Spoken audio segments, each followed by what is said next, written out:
don't know if I'm going to be the only token liberal here, but I'll try. I'm glad at least one showed up. I appreciate it. Hopefully there's more. I'll try my best to play that role. So the administration, the current administration, has engaged in lawfare, cancel culture, and ideological purity tests, and a lot of things that they've blamed the left for doing. I can give like many examples, like Jimmy Kimmel's show being canceled. Luckily, it's coming back, but you know that's kind of. I guess he wasn't canceled, was he? Right, I think you've kind of undercut your own premise. You know, it kind of affects the whole media landscape. So Trump trying to fire the member of the Federal Reserve Board by coming up with charges that aren't even being held up in court. Are they? You sure? You sure? Yeah. Okay. Yeah. You know, RFK Jr., just one more example, RFK Jr. firing anyone who disagrees with him on vaccines, firing a 17-member scientific board just because he wants more discussion. You know, what I'm trying to figure out arguments. So my question is, do you agree with these? Do you disagree with these actions, or do you believe that these means justify the ends of the America that you want to happen? I think I'd want a little more clarity on the premise, because just to use your first example, you said that the Trump administration is engaging in cancel culture and the suppression of free speech because the administration got Jimmy Kimmel canceled. First of all, that isn't true. The affiliates got Jimmy Kimmel canceled because he made egregious lies about the murder of Charlie Kirk based on nothing, on public airwaves that have to be licensed from the federal government in accordance with the FCC, which exists to regulate broadcast networks. And it always said things like that. The issue is that like 12 hours before he was fired, the FCC head went and said, oh, we're going to try to do things they're not going to like.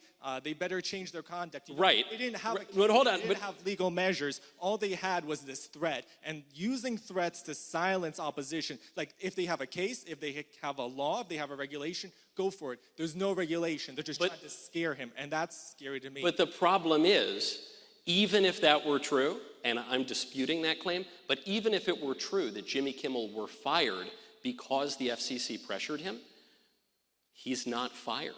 His show is back on the air. So that example, I think, totally undercuts the point you're trying to make. When you say that Bobby Kennedy, as the Secretary of Health and Human Services, has changed out some of the personnel, yeah, that's what elections do. That's the whole point, is you elect people, and then the president appoints cabinet secretaries, and they replace them with the people that they want in the cabinet. So that's all the prerogative of the president. None of this is out of the ordinary. Every kind of administration would do it. Sorry, to say that it didn't happen, I don't want to bring like a different Trump attempted assassination.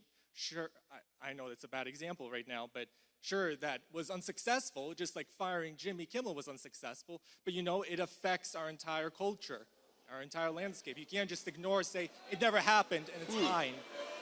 Yeah, I don't know that that's the most apt comparison. It would be entirely within the rights and actually the very purpose of the FCC to regulate the broadcast networks, and it's generally frowned upon to murder presidential candidates. So I don't see the equivalence. If they say it's misinformation, like conservatives using misinformation to try to go after political opponents, there's no. But does the ends justify the means? Just because when you say the end, you do it. When you're asking me if the ends justify the means, you're suggesting there's a kind of hypocrisy here. There's no hypocrisy to the FCC regulating broadcast networks. That's the point. There's no hypocrisy to the Secretary of Health and Human Services changing out his staff. That's what he does. They have never done this. They have never done this. Yes, they have. Cabinet secretaries change out their staff all the time. Has not to remove the major broadcasters. I want to have the FCC has this. The FCC has the statutory authority and responsibility to regulate the networks, including in cases of inciting public harm. And by the way, there is no right of a news network to affiliate stations, and there's no right of a news network or a comedy network, so-called, to lie, to tell egregious lies on public airwaves. If Jimmy Kimmel wants to do that on a podcast, he might get better ratings than he does on his network television show, which is in the doldrums, but he has no right to do it on public airwaves. And there's no hypocrisy. There's no double standard. One thing, silencing people for saying lies. What is a lie? What is truth? You know, A lie is the opposite of the truth. And what is truth is what Pontius Pilate asked to Christ before he sentenced him to the cross. It's the line of a cynic that surrenders his reason. He never said anything untrue. He was quoting the governor of Utah who said this person didn't come Jimmy from a Kimmel never different said anything state or untrue? from a different country. Jimmy Kimmel never said anything. That. Jimmy Kimmel said that the shooter was a MAGA Republican, and that's a lie. There's no evidence One for of it. us, and he quoted by Republicans. Look, we can debate on what. We don't have to debate. It's a lie. It's an obvious and egregious lie. We don't need to pretend that this is complicated at all. The shooter was a radical left-wing activist who inscribed Antifa slogans on the bullets and was dating a trans furry boyfriend. I don't think he voted for Trump. Kimmel lied. The audience turned on him. The affiliates turned on him. He deserves to lose his job. I'm frankly disappointed that he's getting his job again, but I'm confident even fewer people will watch it this time. That's not what I'm saying. I'm glad you understood my point. What are you saying then? I guess I don't understand. You're not, like, engaging with my point. I thought the whole point of this was not. I thought you just said that Jimmy Kimmel didn't lie. Isn't that what you said? I think that's what you said. Jimmy Kimmel didn't. Oh, look. First off, he's okay. Even if we're not going to go on like every single word and analyze it, but if we're going to put people off the air for lying, that is a dangerous place to be in. That is a dangerous.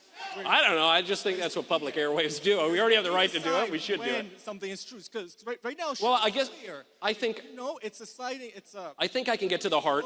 I think I can get to the heart of the point that you might be endeavoring to make, which is, you're asking how can we discern the difference between truth and lies? Who's to say what is fit for the public airwaves and what is not fit? Who's to say what is true? And I guess my answer to that, and the traditional American answer to that, is someone's going to say that. You and I can say that. We have a representative government. In principle, we have a self-government. And so we must have confidence in our reason, our ability to discern the difference between truth and falsehood, right and wrong. If we surrender that ability out of moral relativism, out of a squishy kind of cowardice, out of a lack of confidence in ourselves, then what we aren't doing necessarily is surrendering self-government and the entire American project. Many people would like to do that. I'm not willing to do that. I think we can tell the difference between right and wrong, truth and lies. We should promote the truth, we should suppress the lies, and we should have a good country.